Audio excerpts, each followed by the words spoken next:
अस्सलाम वालेकुम नाजरीन, एक नए वीलॉग के साथ आपकी खिदमत में हाजिर हैं।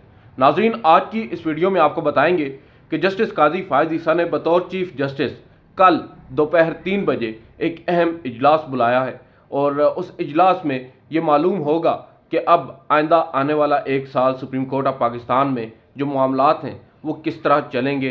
बिलखसूस जो मुकदमात के समात के लिए मुकर्रर करने का मामला है वो ज़ेर बहस आएगा और अब काफ़ी ओपन लग रहा है कि जो अदालती मामलात हैं, जो न सिर्फ जिनका ताल्लुक जुडिशल साइड पे है बल्कि इंतज़ामी मामलात में भी चीफ जस्टिस जो हैं वो शफाफियत लाने की एक कोशिश कर रहे हैं। बज़ाहिर देखना होगा कि वो कितनी ज़्यादा कारगर साबित होती है।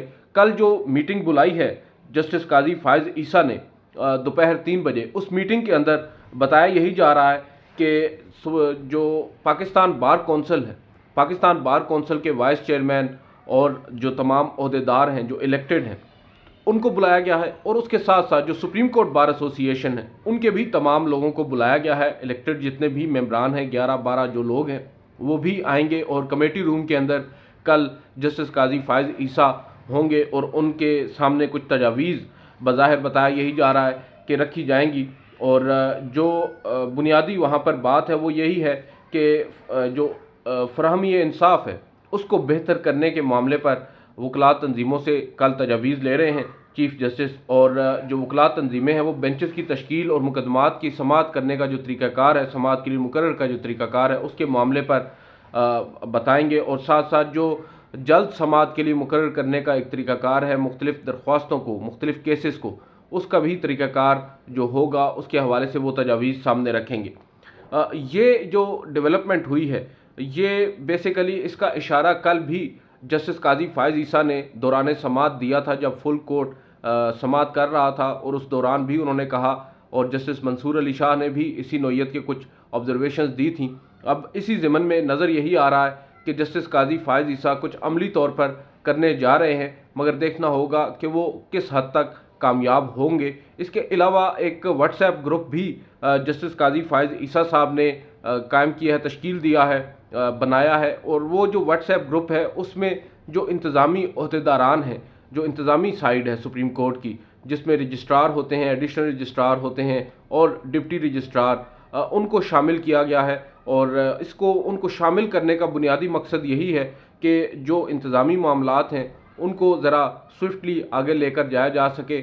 और अब क्योंकि दौर जदीद में ये एक अच्छा तरीका है एक दूसरे के साथ रब्ता रखने का, और मुख्तलिफ़ जो पहलू हैं, मुख्तलिफ़ जो मामलात हैं उन पर जल्द आगाह करने का चीफ जस्टिस को ये बड़ा आसान होगा रजिस्ट्रार ऑफिस के लिए। और इसके अलावा एक दूसरी जो डेवलपमेंट हुई है वो जस्टिस काजी फायज ईसा ने चीफ जस्टिस बनने के फ़ौरन बाद जो सरकारी आप कह सकते हैं ओहदेदार हैं, जो अटॉर्नी जनरल ऑफिस है, बिलखसूस अटॉर्नी जनरल और एडवोकेट जनरल जो कि वफाक के नुमाइंदे होते हैं अदालतों में, और 4 सूबों में एडवोकेट जनरल्स हैं, उन चारों को और अटॉर्नी जनरल को जो वफाक में होते हैं उनको अब चीफ जस्टिस ऑफ पाकिस्तान की जानिब से एक ऑफिशियल नंबर भेजा गया है और उनको कहा गया है कि ये नंबर सेव कर लें और जब भी आपको चीफ जस्टिस के साथ हंगामी तौर पर कोई बात करना हो तो इस नंबर पर रब्ता कर लें, और ताकि किसी भी तरह की ताख़ीर ना हो। और अगर कोई आप कह सकते हैं इमरजेंसी है तो उसमें चीफ जस्टिस उनकी एक्सेस में होंगे, जब भी वो चाहें वो उस नंबर पर चीफ जस्टिस से रब्ता कर सकते हैं।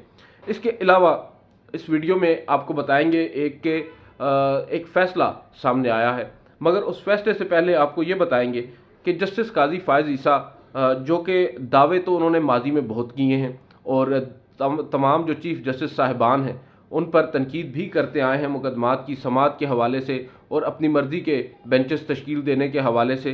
तहम सबसे बड़ा इम्तिहान उनका होगा वो मिसिंग पर्सनस का होगा। मिसिंग पर्सनस जो मसला साल से चला आ रहा है और हमने देखा है इफ्तिखार चौधरी दौर के बाद से कम अज़ कम अदालत उज़्मा में उसको सीरियसली परस्यू नहीं किया गया। एक दफ़ा इफ्तिखार चौधरी के दौर में हेलीकॉप्टर पर एजेंसीज जो हैं वो मिसिंग पर्सनस को लेकर आई थी, और यहाँ पर अब जस्टिस काजी फायज ईसा से तवक्को यही की जा रही है। पहले तो ये सिर्फ बलूचिस्तान में एक मसला हुआ करता था, मगर अब पंजाब के अंदर ये मसला काफ़ी सवेर हो चुका है।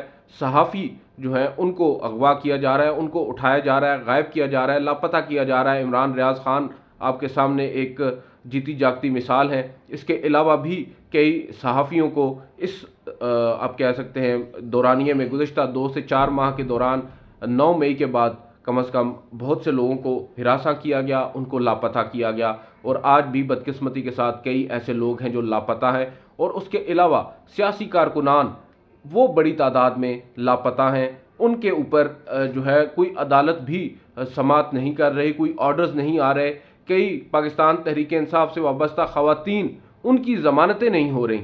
ये आलम है। जस्टिस काजी फ़ायज़ ईसा ने अपनी तकरीब हल्फ बर्दारी में अपनी अहलिया को हल्फ लेते हुए अपने बाईं जानिब खड़ा करके ये पैगाम देने की कोशिश की। वुमेन एम्पावरमेंट की भी उन्होंने यहाँ पर शायद कोशिश की है। एक खातून रजिस्ट्रार को उन्होंने ओकाड़ा से जो सुप्रीम कोर्ट है वहाँ पर तैनात कर दिया है, जो कि एक अच्छी बात है और काबिल सताइश है। मगर साथ साथ उनको ये भी देखना होगा कि वो भी ख़वातीन हैं जो कई माह से जेलों में कैद हैं और उनकी ज़मानतें नहीं हो रही, और उनके ऊपर जो ऑफेंसेस हैं वो भी इतने कुछ सीरियस नहीं है।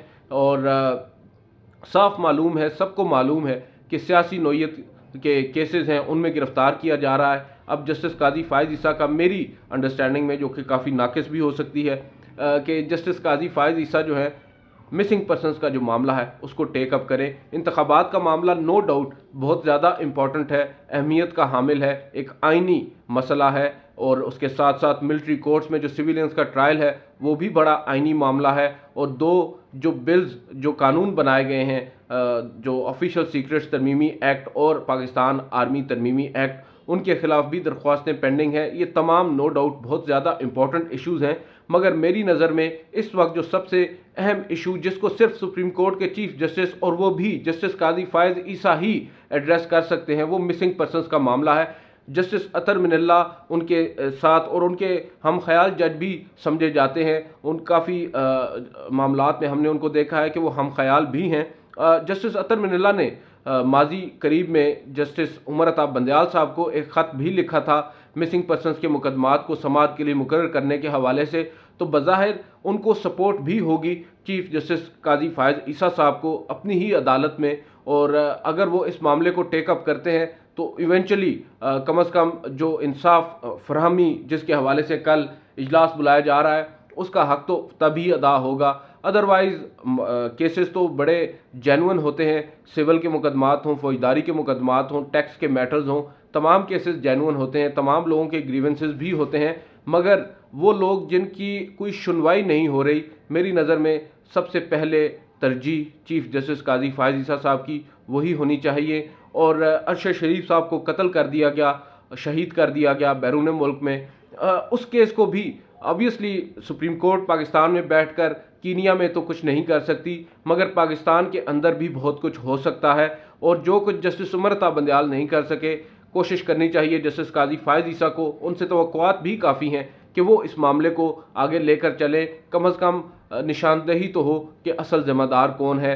इमरान रियाज से आप लाख इख्तिलाफ़ करें, जस्टिस काजी फ़ायज़ ईसा और इमरान रियाज का मतमय नज़र, उनकी सोच, बेशक नज़रियात मुख्तलिफ होंगे, मगर यहाँ पर जस्टिस काजी फ़ायज़ ईसा को ये देखना होगा कि एक सहाफ़ी है जो आज़ादी इज़हार राय जो है वो रखता है, उसके पास आज़ादी है, उसका हक़ है उसके पास, उसके बावजूद उसको गिरफ़्तार किया जाता है और बाद में उस गिरफ़्तारी को ऑन भी नहीं किया जाता। उसको एक जगह से उठाकर दूसरी जगह लेकर जाया जाता है और पूरा एक हमारे सामने ये टेस्ट केस है किस तरह पाकिस्तान के अंदर कानून की धज्जियाँ बिखेरी जाती हैं। तो जस्टिस काजी फ़ायज़ ईसा से तवक्कुआत तो काफ़ी हैं, देखते हैं वो इन मामलात को आगे कैसे लेकर चलते हैं। जस्टिस अतर मिनल्ला की बात हो रही थी। जस्टिस अतर मिनल्ला ने एक अहम फैसला आज दिया है, जारी किया है, जो जस्टिस उमर अता बंदयाल के साथ जब वो बेंच में शामिल थे तब महफूज हुआ था। उस तफसीली फ़ैसले के अंदर अब मशरूत जो रिहाई है वो उन्होंने करार दे दिया है कि कैदी का